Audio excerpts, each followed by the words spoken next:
સુરત શહેરમાં કુખ્યાત સીવા ટકલા ગેંગની ધરપકડને લઈને પોલીસે મોટી કામગીરી કરી છે। આ ગેંગના મુખ્ય સીવા ટકલા સહિતના આરોપીઓ વિરુદ્ધ હત્યા, લૂંટ, આર્મ્સ એક્ટ અને પ્રોહિબિશન સહિત 17 થી વધુ ગંભીર ગુનાઓ પણ નોંધાયેલા છે।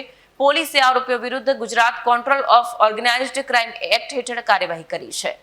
સુરતના ગોળાદરા વિસ્તારમાં 3 યુવકોના અપહરણ અને 2 યુવકોની હત્યાના કેસમાં આ ગેંગ સક્રિય હતી। આ કેસમાં પોલીસે મુખ્ય આરોપી સીવા ટકલાની ધરપકડ કરી હતી। ધરપકડ દરમિયાન આરોપીએ પોલીસ પર હુમલો કરવાનો પ્રયત્ન કર્યો। આરોપીના આક્રમક વર્તનના જવાબમાં પોલીસે સ્વ બચાવમાં 2 રાઉન્ડ ફાયરિંગ કરી। ફાયરિંગ દરમિયાન સીવા ટકલાના પગમાં ગોળી વાગી, જેના કારણે તેને તાત્કાલિક સારવાર માટે હોસ્પિટલ દાખલ કરવામાં આવ્યો। હાલમાં સુરત શહેર પોલીસ દ્વારા આરોપી સીવા ટકલા અને તેના સાથીઓ વિરુદ્ધ ગુજસી ટોક હેઠળ ગુનો નોંધીને કાનૂની કાર્યવાહી કરવામાં આવી રહી છે। આ ગેંગ ઉપરાંત અન્ય ગુનાઓમાં પણ સામેલ હોવાના આરોપ છે।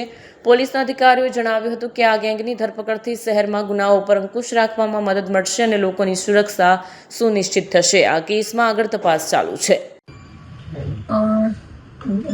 વડોદરા પોલીસ સ્ટેશન વિસ્તારમાં એક મર્ડર દાખલ થયેલું હતું અને કિડનેપિંગ પણ હતું। કિડનેપિંગ કરીને જ્યારે એ લોકો આરોપી જે ભોગ બનનાર છે લઈ ગયા, ત્યાં પણ એનું મહારાષ્ટ્રમાં એનું મૃત્યુ થયેલ હતું।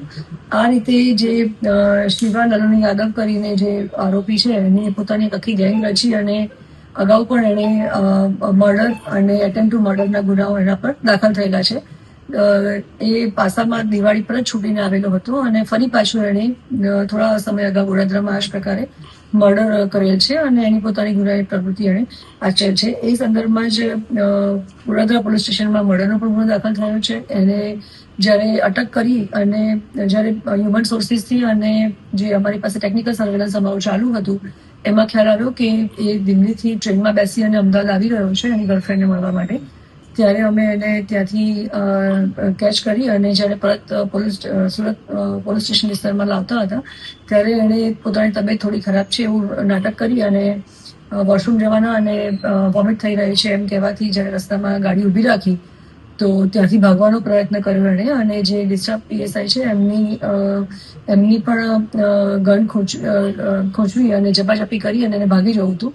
એ વખતે ડિફેન્સમાં પોલીસે એના પર વળતો ફાયરિંગ કરેલ છે અને એને પગમાં ગોળી વાગેલી છે। અત્યારે અમે એને એરેસ્ટ કર્યો છે અને ગુજસી ટોકની પણ મંજૂરી આવી ગયેલી હોવાથી ગુજસી ટોકમાં પણ અમે એને અટક કરેલ છે। કેટલા ગુના અલગ અલગ નોંધાયેલા છે એની અત્યારે હમણાં પાસામાંથી છૂટીને આવેલો છે અને અલગ અલગ એની ઉપર 17 જેવા ગુનાઓ દાખલ છે, જેમાં નાની મોટી ચોરી, લૂંટ, મર્ડર, એટેમ્પ ટુ મર્ડર પણ દાખલ થયેલા છે।